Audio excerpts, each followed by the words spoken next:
Okay, so I have Photoshop open and we've opened that file that I shared.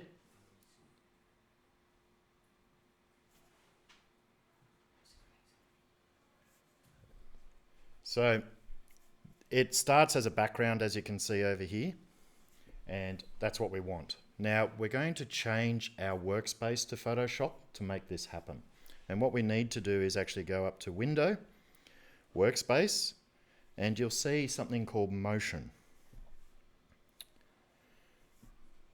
Okay, so you need to have that one selected, and you'll know you're in the right one because you see Create Video Timeline at the base.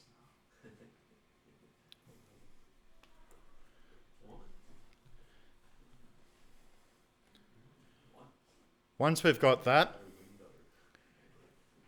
you don't need to do anything with the timeline just yet. What you can do is go to Layer, Video Layers, and we're going to do what's called a new blank video layer. Okay, so we've got a blank video layer.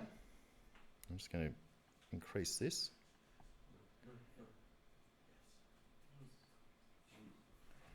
Jason, when I did that, the images became incredibly blurry. Oh, sorry. Sometimes it might be blurry because it's just taking a moment to find the resolution, but it's not a big issue.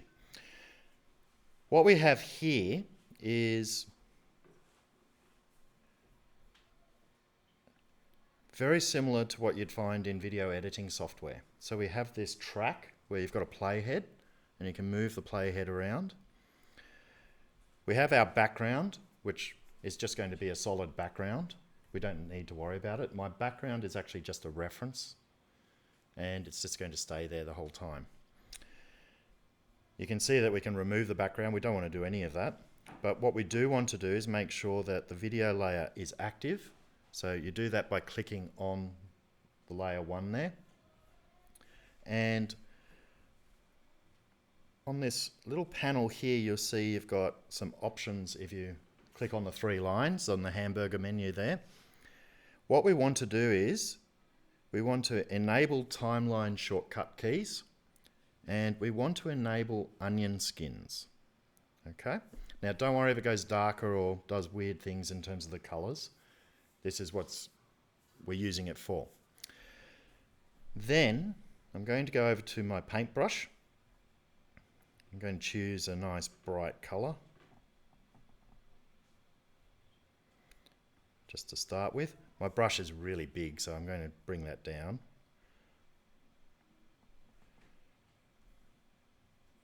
Yeah, that's probably good enough.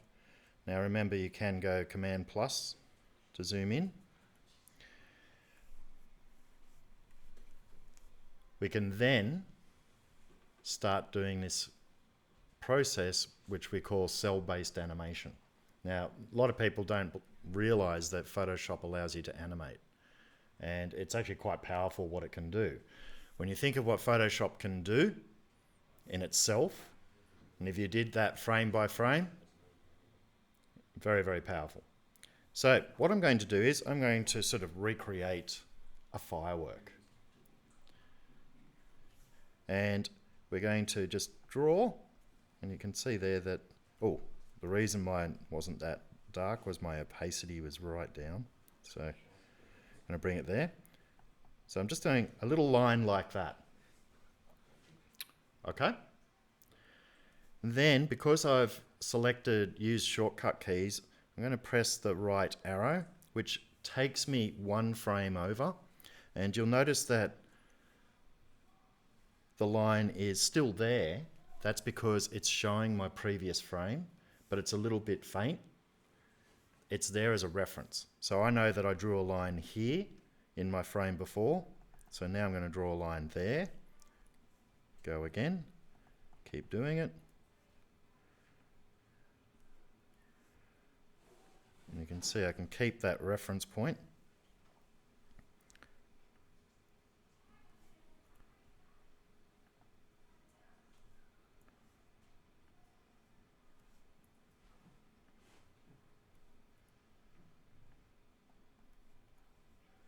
So draw, arrow,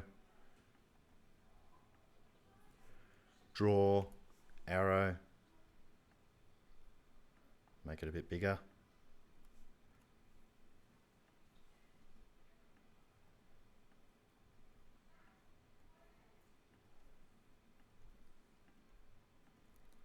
Add a few more little sparkles to it.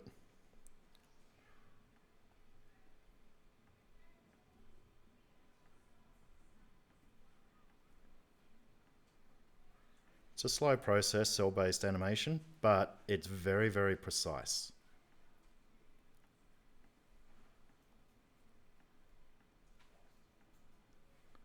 And the onion skinning is helping me have my reference points.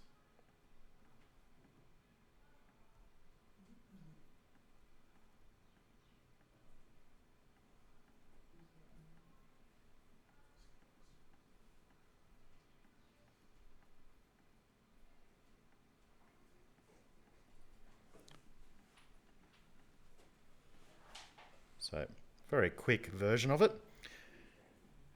If I turn the onion skinning off, I'm left with that. But we now track through and get our firework effect. I want you to try this because it's really good to understand how effective cell-based animations can be.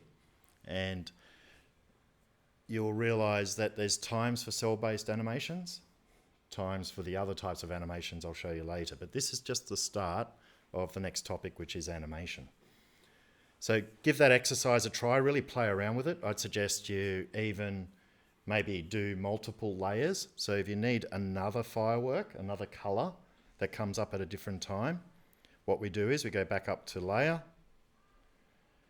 and go to video layers, make a new blank video layer. And you'll notice that this video layer started where the playhead was.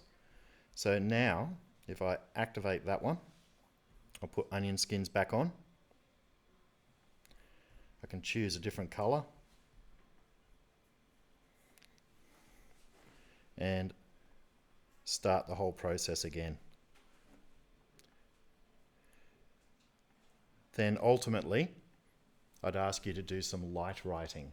So if you imagine writing out like Happy New Year or anything, could be your name, and you just keep going over that same spot with slightly different lines, what it's going to do is just sort of wiggle as it animates. It's another thing to try and do. So I'll give you a demonstration of that one quickly. I'll just start there. And let's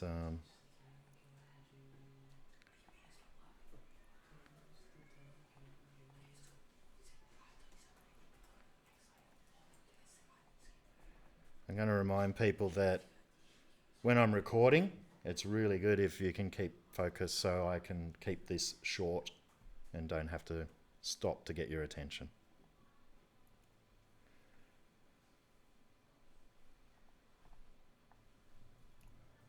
So you'll notice with the light writing, I'm going back over the same spot.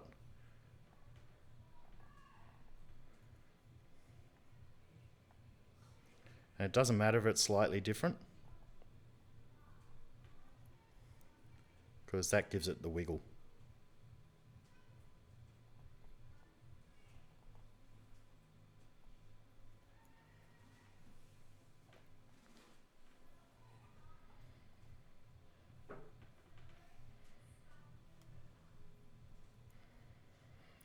Now, the more frames and the smaller the movements, the smoother the animation will be. So I've done this quite quickly, so it's going to be quite rough, but you take more time with it and you get that sort of